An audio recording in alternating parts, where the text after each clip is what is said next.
You are very persistent, it seems, about getting your message out. What is your worst fear with Artemis if your message isn't heard in time? What is it? That we lose the crew. We lose the crew. So the same people that are making the decisions for Artemis, some of those same people are on those teams that made very bad decisions during Columbia. And just to clarify, my understanding, because I've been following not only, the NASA press conferences about what's going on with Artemis, but also Starliner, my understanding is that with everything that happened to the Orion heat shield, their plan is to move forward and keep the heat shield as is. Is that Yeah, correct? yeah, and that's what's crazy. And It seems so crazy to me, and I'm not technically savvy like you. it is crazy to everyone, and it makes absolutely no sense. And I was begging them not to do this. This is Chales Camarda, a former NASA astronaut who flew the first shuttle mission back to space after the Columbia tragedy. He worked at NASA for 45 years and now is sounding the alarm about the Artemis II mission, our return to the moon flyby, set for April of next year. This will be NASA's first crewed mission into deep space in more than 50 years. And listen, it's not that he doesn't want us to go back to the moon, but he isn't comfortable sending 4 astronauts up on Orion using the same heat shield. But that's exactly what NASA is planning to do. After much deliberation, and over 2 years since Artemis I, NASA recently announced it would fly with the Orion heat shield as is, using a different entry trajectory.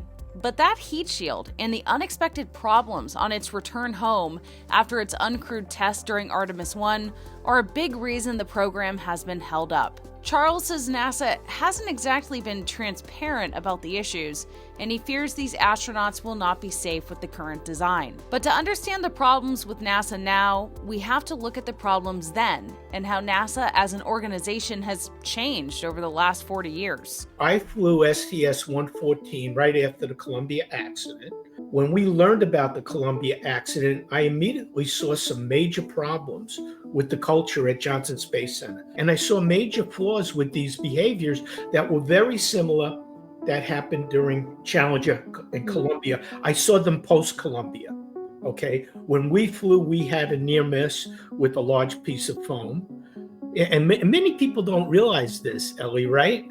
We had a large piece of power ramp about 3 feet long, much larger than the bipod ramp that hit Columbia, come off and just miss our wing leading edge. We could have been another catastrophe right after Columbia. We were told it was okay. So the same people that are making the decisions for Artemis, some of those same people are on those teams that made very bad decisions during Columbia, made the same bad decisions for STS-114, and made the same bad decisions for the next flight. The next flight, I was the director of engineering at JSC, and I was hired to basically transform the culture.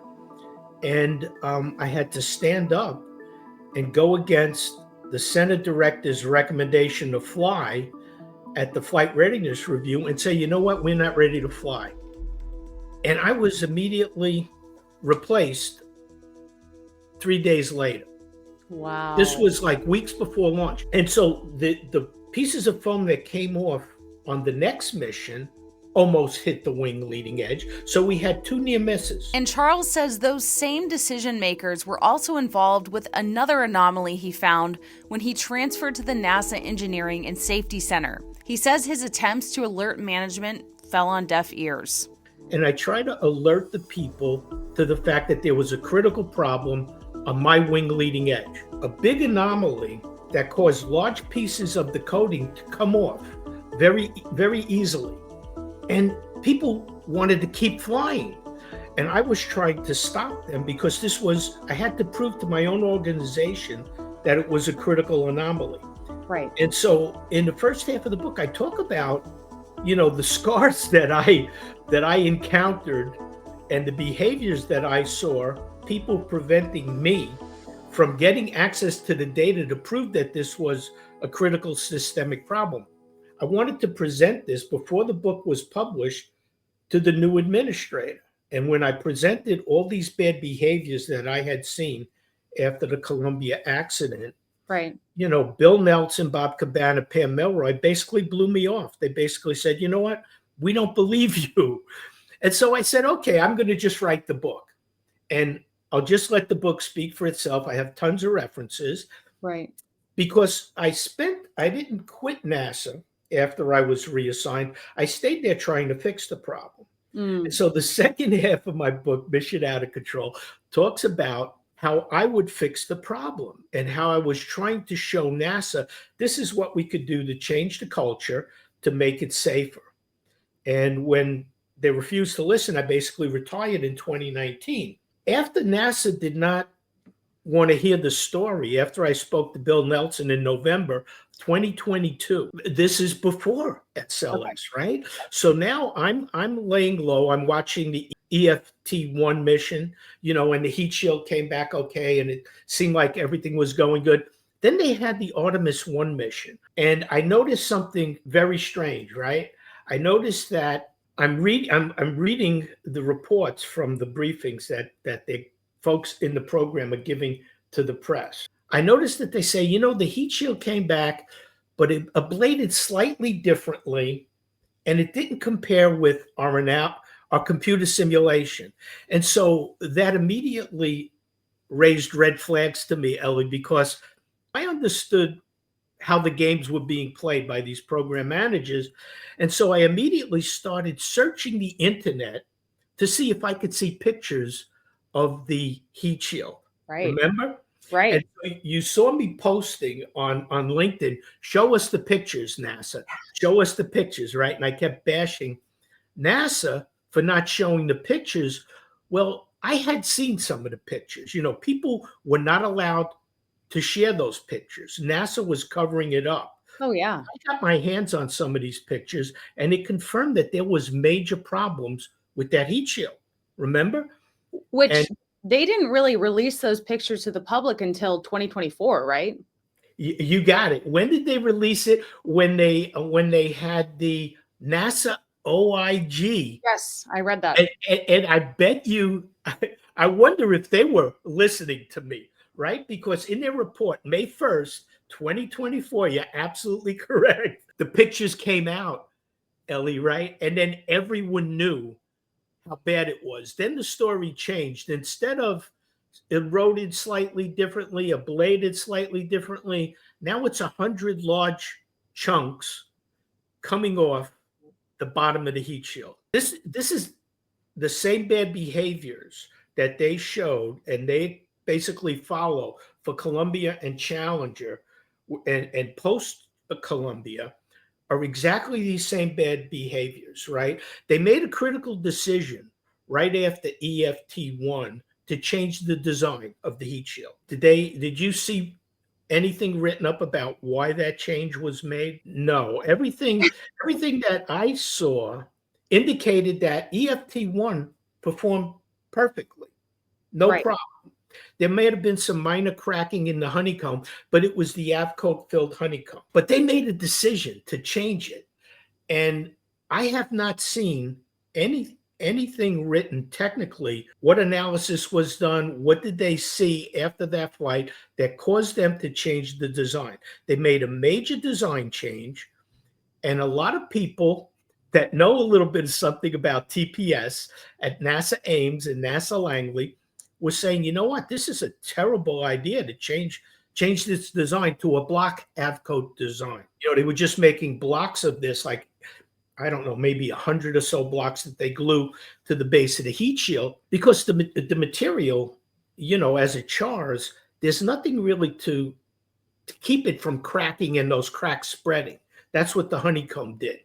And what people found out was that when they started digging into the history of Avcoat and the Apollo engineers, they learned that, back in those days, the Apollo engineers tried going to a block Avcoat design, but they saw cracking.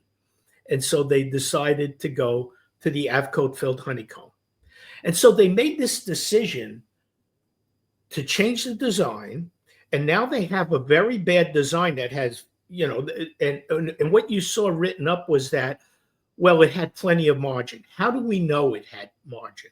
The failure mode was something totally different. It wasn't ablation. It was large chunks coming off. And so Right. depending, if you don't know how what's causing those pieces to come off in large chunks, you don't understand the failure mechanism, you can't say whether you have margin. Because if a large enough chunk came off early in the entry trajectory, you can get burned through.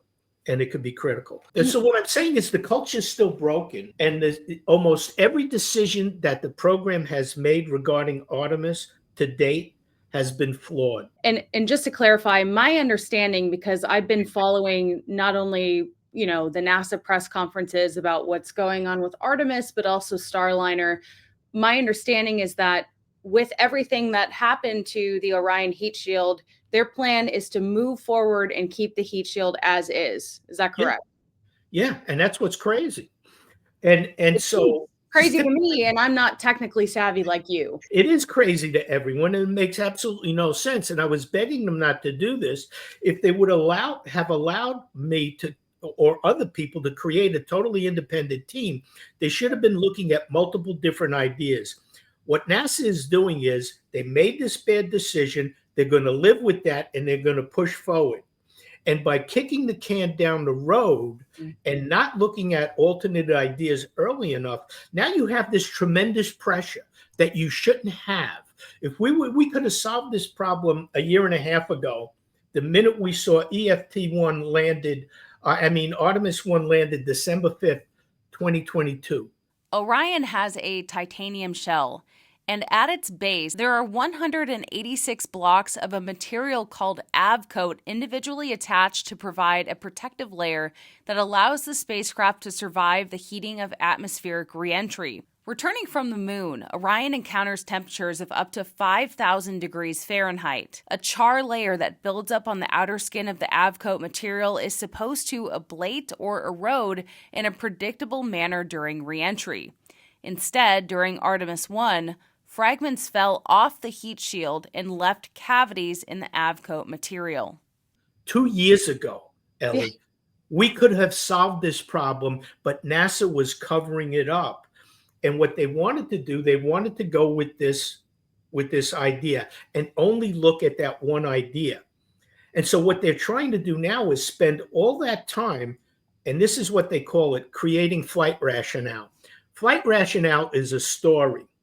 It's them coming together with their engineers and trying to come up with a reason that we should fly, right? They're not looking at people that come up with reasons why we shouldn't fly, right? They're suppressing the dissenting opinions, right?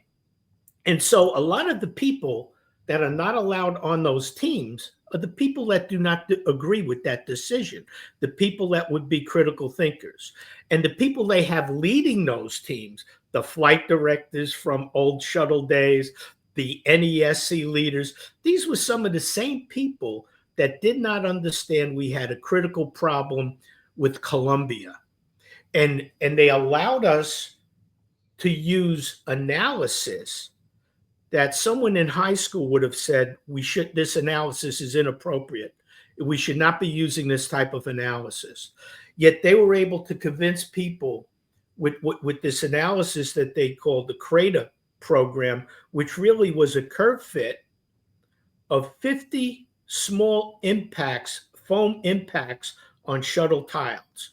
And the pieces of foam that they used for these tests were 400 times smaller than the actual size piece of foam. Absolutely no relationship to the physics of the problem. It was just a curve fit of empirical data. And anyone that had any kind of an engineering degree or had common sense would say this is inappropriate to use this analysis. So you're talking about a culture of 1,200 plus engineers, flight directors, program managers that should have had technical common sense that did not question this analysis. And the people that were questioning it, the culture was so toxic that they were silenced. And you saw that during the Columbia investigation. I don't know if you've watched the CNN movie about Columbia. No.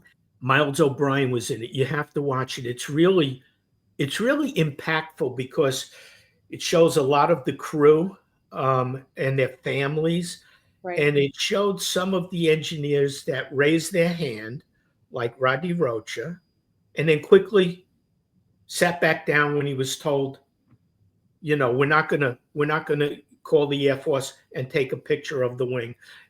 Basically, he was going to write another email. He did not write that email because he was afraid.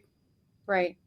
And so technically, obviously, Challenger and Columbia had different technical issues, but you're saying Yeah. that this culture of, silencing those with dissent is sort of the same problem.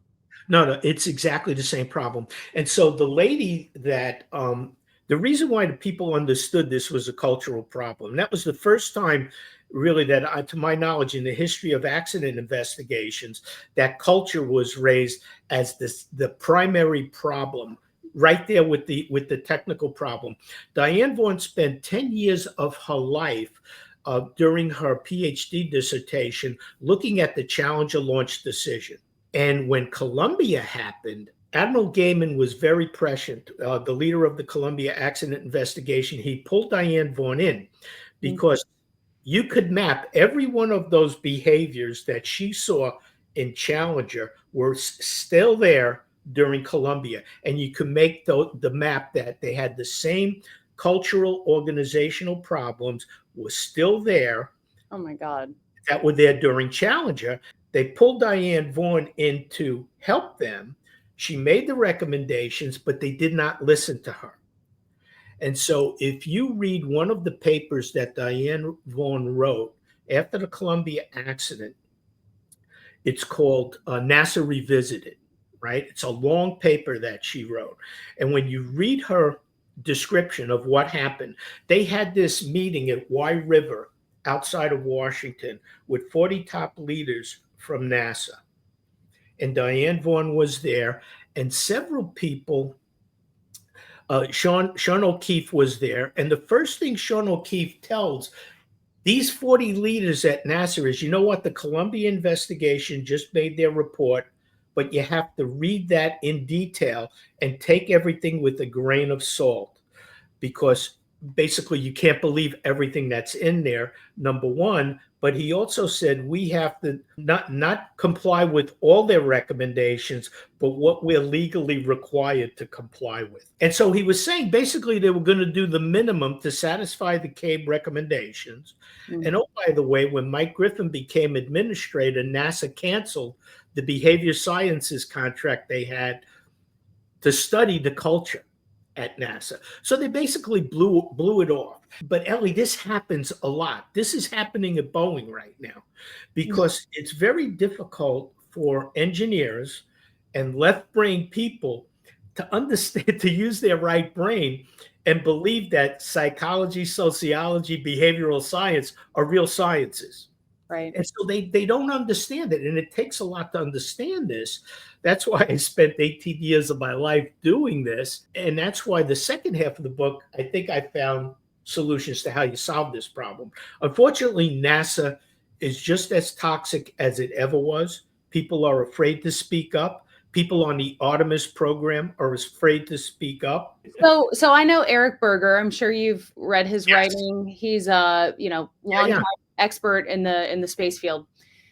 And that decision on, are Butch and Sonny going to come home via Starliner was, a really, everyone was kind of tuning in. Like, what are they going to do? Are they going to let them fly on this seemingly unsafe Starliner home?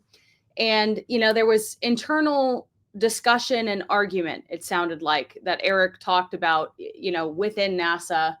And ultimately, they decided to choose the safer option. So Eric had mentioned that it seems like, dissent within NASA is actually more encouraged. Now you're saying no way. No. Tell me why.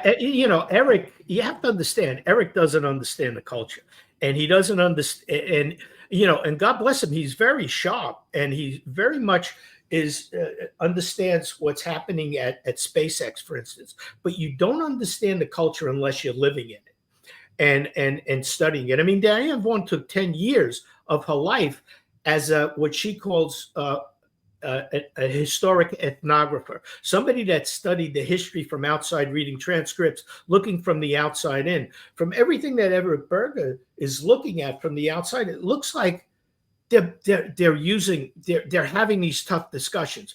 No, they're not. Think about it.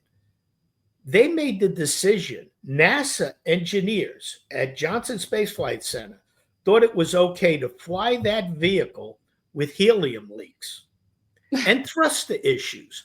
And they have the same thruster issues with very similar thrusters like we have on the RCS jets on shuttle, right? So they were not able to solve this thruster problem for over 40 years.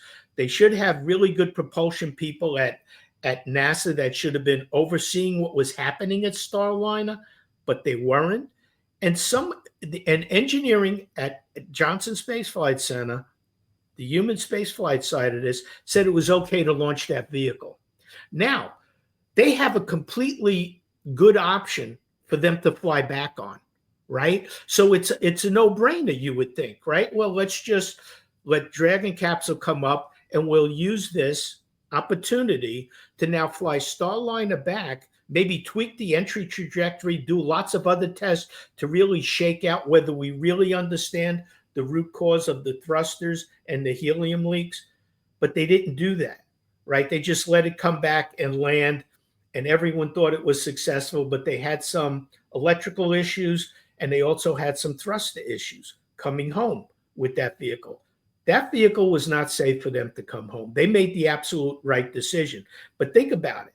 Now NASA has to make the same decision on their vehicle that they have invested and their program that they are touting. We're going to go back to the moon, right? This is everything that they've invested, is this 1970 technology that we're reusing for SLS that costs a lot of money, that's over budget, that they are afraid could potentially get canceled, right? Why else would they make this decision prematurely before the new administrator takes over? They want to keep that program going. It's very possible the entire SLS program gets canceled. And which are you in support of that? I have to tell you, with the current people in charge of the Artemis program, I think we should cancel the program. Somebody needs to take a very hard look at that architecture because it's ludicrous. I've posted someone else's article, The Lunacy of Artemis, and this was a person that wasn't technical really, that highlighted all the problems with this architecture. Like, how did anyone think this was a good idea? 20 refuelings just to Starship launches just to refuel to be able to get, it's totally bonkers. It's like so hard to even look at, let alone explain to a layman how it works. It is. It was a very poor idea. NASA's following the same procedures they followed in the past. They're funding the same businesses that they've kept afloat from shuttle, sending money to the same people, building the same 1970s technology, cobbling it together differently, making it more powerful so it could reach the moon. But we're not advancing. And what I'm telling you is I'm ashamed of NASA is in the position it's in. And I'm looking at Elon Musk. Probably 20 years ago, I was at a not 20 years ago, but I was at a conference in Berkeley, California, and someone in the audience asked me, Elon Musk had just successfully launched the Falcon 9. He was there at this innovation conference. It was an economist conference that they had at Berkeley, California. And someone asked me, why isn't NASA like SpaceX? And I said, you young punk. I said, NASA was SpaceX 50 years ago. He's doing amazing things, and that's what NASA should be doing. I really believe NASA needs to get back to its research roots. Yep. We don't have the technical expertise to go back to the moon right now with the people we have making decisions on those programs. We have some really good people at NASA, and I love NASA, but we lost touch with our research capability. We stopped doing research over 30 years ago. So I used to work in the thermal structures branch, and some of the stuff in the case I have over here, and some of the stuff I did on return to flight, we designed repair techniques in Don Pettit's garage that I flew in space because the program couldn't do it. We had a thermal structures branch at Langley in Hampton, Virginia, and Dan Rasky and folks on the West Coast were looking at different thermal protection systems, the ceramic tiles, the advanced ceramic tiles that you're seeing now on the SpaceX, some of the metallic tiles that are on New Glenn and might be on SpaceX. I don't know the details of them. Those were things that we were inventing and experimenting with over 40 years ago. We stopped doing research in that over 35 years ago, and that expertise is lost. What you have now are people that don't understand the physics of the problem trying to explain what's happening during the Artemis I ablation fiasco. What caused that to pop off? And I don't really believe they have the proper analysis. I don't really believe they understand the real root cause. And I actually know some people that have said the analysis is not ready. When they basically come in the public and announce the launch decision, December 13th, when Bill Nelson and Pam Melroy and everyone was on stage and they said, we're going to launch as is. And he said the executive council, there were no dissenting opinions. That's because they didn't ask anyone. They did not ask anyone because there were people that told me we were not ready to fly that were on those teams. And the same dysfunctional culture, the leaders of one of those teams on the NESC were calling people out to find out who was leaking that information. Like that information had to be kept secret. This is not how NASA that I was proud to work for operated in the past. We had a research culture. Our team on the East Coast used to fight with Dan Rasky's team on the West Coast for TPS, and that's a good thing. You are very persistent, it seems, about getting your message out. What is your worst fear with Artemis if your message isn't heard in time? Of course. What is it? That we lose the crew. Because I guarantee you, if we do an accident investigation, let's call it a pre-accident investigation, like what they did for Columbia after the accident. If we did one of those investigations right now, if we dug into the briefings that were held to make the decisions and the interaction, the communication between the people, you will see the same dysfunctional behaviors in spades coming out, making this launch decision for Artemis II. And what I'm saying is, but by the grace of God, we might or might not have an accident, right? The odds are against an accident, right? Maybe the odds are 1 in 50, right? So the odds are against it happening. And so what happens is you launch and you keep launching, and the heat shield looks just as bad, but we think we understand the problem and we don't. This is called normalization of deviance. This is what Diane Vaughan recognized when during the Challenger accident, normalization of deviance during the Columbia accident. Large pieces of foam were coming off. We thought we understood the problem.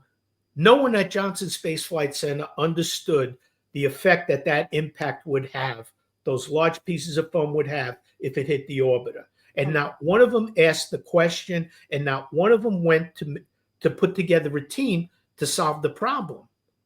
I initiated the team when I came back from Russia. I was at Russia when Columbia happened. A week when I came back, I initiated the team that solved the problem.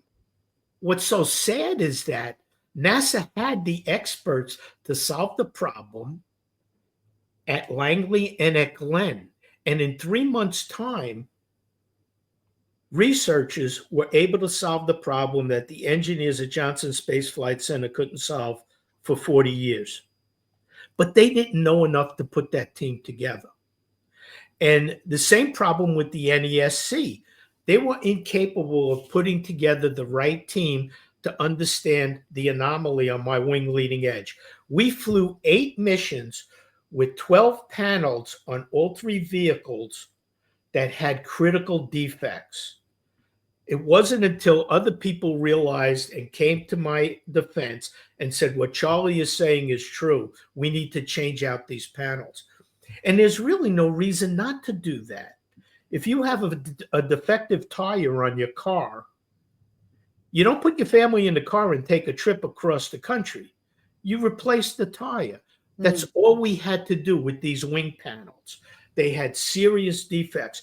Out of the hundreds and hundreds of teams that are involved to make sure these very complex systems operate safely, like shuttle, like a nuclear facility, all these other complex systems, they're complex. You can't predict where the failure is going to happen and when it's going to happen because they're complex systems. They're not deterministic. There's too many interacting parts, interfaces, they're nonlinear interactions. And so very small changes could produce a very large parameter change someplace else in the system, and it could cause a critical failure. Right. And so what you have to be able to do is you have to be able to monitor these weak signals, these anomalies, right? When you see these anomalies, like foam is coming off, if you don't put the right team on that anomaly, and we didn't, and we never understood why the foam was coming off, the foam would keep coming off. And so what do? You have workarounds. And so Amy Edmondson wrote a great book, The Fearless Organization. When you have workarounds, something is wrong with your system. You're not able to solve the problem. And so NASA was never able to put the right people together to solve these problems, like my wing leading edge problem or the shuttle foam problem. And they're not doing it with the Artemis heat shield. They're not putting the right team together to truly understand the Artemis heat shield. And that's what I'm afraid of. Was there any part of you that, first of all, was afraid to be the first return to flight after Columbia, and then also just didn't want to fly at a certain point because it felt risky? No, this is an interesting question. When you think about it, as an astronaut, right, we know what the risks are. Well, I always knew the risk of dying on a space shuttle was 1 in 67.5, right? That's the odds of it happening. We lost 2 shuttles in 135 launches. I always knew what the risks were. Supposedly we would be flying safer because we had this new technology we were inspecting. We were going to use the space station as a safe haven, if you will, and fly up another vehicle to come get us. It was all smoke and mirrors when you think about it. But when I was asked to fly on that mission, I was ecstatic. Of course I wanted to fly on that mission. I mean, I knew what the odds were. That's what I signed up for. And I would have the ability to now test all these ideas that we were developing to make sure that all the other astronauts fly safe. But now, right after my mission, I'm the director of engineering. I take off my astronaut hat. I put on the director of engineering hat. I know what the technical risks are.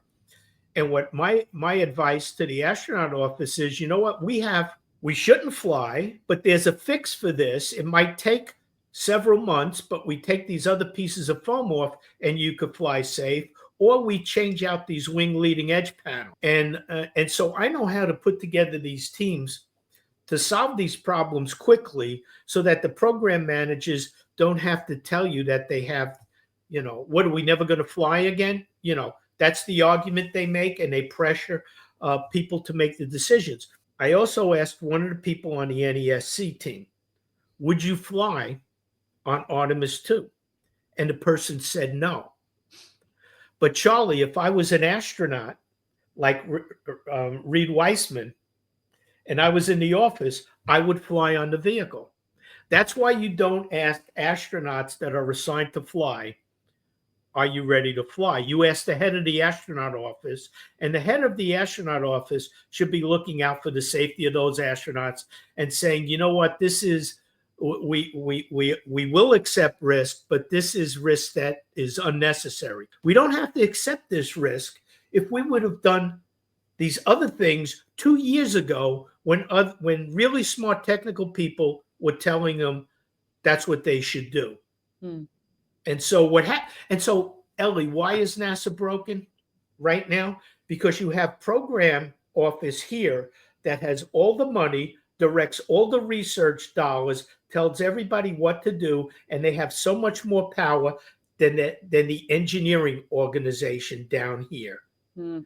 And the people up here, it's like any bureaucracy. The people that have the least knowledge are in the positions that are Right. making the most critical decisions. NASA is about to undergo major change, however. Jared Isaacman is the new incoming NASA administrator, and new leadership might lead to culture changes. Soon after it was announced Jared would be President Trump's pick to lead NASA, many speculated the Artemis program could be canceled completely. And that decision to fly the Artemis II mission aboard an Orion spacecraft with an unmodified heat shield wasn't without criticism. Many said it was the wrong decision. So will Jared make any changes to the current plan? Charles hopes so. We're going to have obviously new leadership with Jared Isaacman. I've met him. I've interviewed him. He's great. I mean, he is just fantastic. He's obviously been to space, breaking ground with the commercial space industry. So what do you think about him as new leadership, and what would you want to tell him? Okay, there were two areas that I don't think Jared has that much knowledge in. One of them is what a research culture is and what that entails and what that involves. And the other thing is, how do you transform or change a culture? So if we're going to get back to our roots and become a research organization, that takes 5 to 10 years minimum. Right? You have to have everything in place. You have to have the right people. You have to have the right mentors for those people that are the senior researchers that are guiding them. This is how we develop new technology. Okay, that's the research culture. The other thing is, how do you transform that culture, and how do you make sure that that culture is sustainable? That isn't going astray, that one of those organizations is having problems. So these are very, very difficult things to do. There are things that he has to understand. For instance, as a businessman, he might look at Chales Camarda and the thermal structures branch on the East Coast and Dan Rasky and the thermal protection systems on the West Coast. They're redundant. So we need to cancel one of those. And that's a bad move to make, because what you want to have in a research culture is multiple different competing ideas and theories. You want those people to work on those concepts separately. You want them to share information. You want them to evaluate, because they will advance the state of the art in multiple different areas. Mm-hmm. And so you have to be real careful that as a businessman, if you don't understand research and the importance of research, the importance of failure, the importance of what seems like duplication in some cases, you could gut the system, and it could be worse. One of the biggest things, Ellie, for Jared is he has to surround himself with the right people. I mean, there are so many people that need to be fired right now at NASA, because they inculcate and they perpetuate the wrong culture. They grew up in the wrong culture. Think about it. The people that were sitting in that flight readiness review when I was reassigned 3 days later and witnessed this, they're now vice presidents leading reliability at SpaceX, at Blue Origin. That same culture is now being spread like a cancer to these other great companies. And you have to be aware of this, because it only takes, like I said, one team or one leader to go astray, and it could be a catastrophe for that organization. It's weird to me, because it's not like you're some Looney Tune on the outside. Like, you've been to space. You know what I mean? It's not like you're just some... Hey, Ellie, it's not like I'm not only not a Looney Tune, Ellie. I've worked as a research engineer for 33 years. Exactly. That's what I'm saying. So it's like, I understand some people that, because I have weird, crazy fans that reach out to me and they want to get their ideas across to Elon Musk. I worked as a research engineer for 33 years. So when they were having trouble figuring out how to develop a repair technique, I went into Don Pettit's garage And you see this is a T seal from a wing leading edge made out of carbon, right? Hmm. You Okay. see this thin gray coating? That's the silicon carbide coating. Can you see that? Yeah. Yeah. That's the silicon carbide coating. You chip that and you lose the vehicle, right? So they couldn't figure out how to drill a hole. Our idea was to basically drill a hole and come up with a patch that goes over the wing leading edge like that and have a fastener made out of the same material. And we developed a drill bit, me and Don Pettit and a couple of people at Langley, to drill and tap a hole. So we figured out how to repair a wing leading edge if we needed to in space, because we didn't trust the teams that the program was doing. We carried this when I flew in space. We carried a repair kit for the wing leading edges. But I worked on thermal protection systems for 22 years. Wing leading edges, you can't see that thing that's above that case over there. You see that thing that's on top Yeah. of that case? Yes. That's a wing leading edge for space shuttle. Right. It's a heat pipe cooled wing leading edge. And we would have been able to have a metallic leading edge on space shuttle and not this ceramic, this refractory composite wing leading edge. But we could have had an all metallic design using heat pipes. That's what I worked on. And so they not only did not trust an astronaut that flew on the return to flight mission following Columbia, but also worked on wing leading edges for 22 years of his life and highlighted what was wrong, that we had a systemic problem with our wing leading edge, that the program office and the LESSPRT, the working group that was supposed to be the experts in leading edges, was basically covering up. If I don't tell that story, and believe me, it happened 18 years ago, Ellie, I don't want, it's not like I'm sour grapes and I want to get even. I waited 18 years to write this story because if people don't see how dysfunctional an organization like NASA is, because they think it's this shining, amazing organization, this castle on a hill, if they don't read that, they won't understand how dysfunctional a dysfunctional culture is. And it still is at NASA. So why didn't people believe me? Why don't people believe other people that are dissenting? Because it's not telling them the story they want to hear. They want to keep flying. That's the production culture. Tell me something that'll help me keep flying, right? So the reward system's totally screwed up. You're rewarding the people that give you some bogus argument, some bogus flight rationale, like changing the trajectory and Artemis is going to be okay. You reward those people because it keeps you flying and keeps you not having to change out the design. And you punish the people that raise their hand and tell you you have a problem. And if you keep punishing the people that are telling you you have a problem, like Boeing did and like NASA did, you will have more failures. And that's why if you don't stop NASA right now, and if Jared Isaacman, we have an opportunity to change this culture. If we don't do it right now, basically abolish NASA. There's no reason we should have NASA, because basically Elon Musk is doing it all. He's training astronauts. Polaris Dawn, he's training astronauts. He's doing it all. Yeah. What do we need NASA for?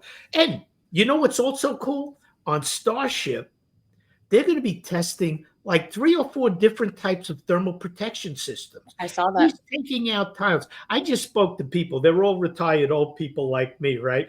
From my old branch. And they go, Charlie, wouldn't it be so cool to be working at SpaceX right now? All those ideas we had, we could be flying on a hypersonic vehicle. Right. I think a lot of people do have that question as well of like, can't SpaceX just take us back to the moon? Can't SpaceX just handle everything at this point? Or commercial space? Let's just talk about what they're doing. Blue Origin, obviously. I mean, and this is and Ellie, this is the way it should be. Yeah. NACA, the National Advisory Committee for Aeronautics, was established to do the fundamental research and the applied research to make our aircraft industry the best in the world. And we did that. After World War I, 1917, they started NACA. By World War II, we had some of the best planes in the theater in World War II. NASA right now should go back to doing the far-term research, advanced propulsion, exactly like what you were talking about with Homer Hickam, right? Because the companies are building the space vehicles. You know, Houston Space Center used to think they were the only people in the United States that could human rate a space vehicle. Well, that was garbage, and Elon Musk proved it that was garbage. And so NASA needs to, and they're doing it better than us, and they're advancing technology faster than us at NASA. We need to get back to our research roots. So I want to thank Chales Camarda for this interview, and if you're interested in reading his book, Mission Out of Control, I will link it in the description of this video. I know that was a lot to unpack and a very long video, but I had trouble cutting it down because I think that Charles makes some really great points and things that maybe you're not used to hearing about NASA. Let me know in the comments if you think that Jared Isaacman will make any changes or should make any changes to the Artemis program and what you think should happen moving forward. Of course, we're all excited for our return to the moon, but we want it to be safe. Thanks so much for supporting my work. If you like my independent space journalism, please subscribe to Ellie in Space. And if you want to help me and take it a step further, please check out my Patreon page. Thanks again for watching, and I'll see you in the next video.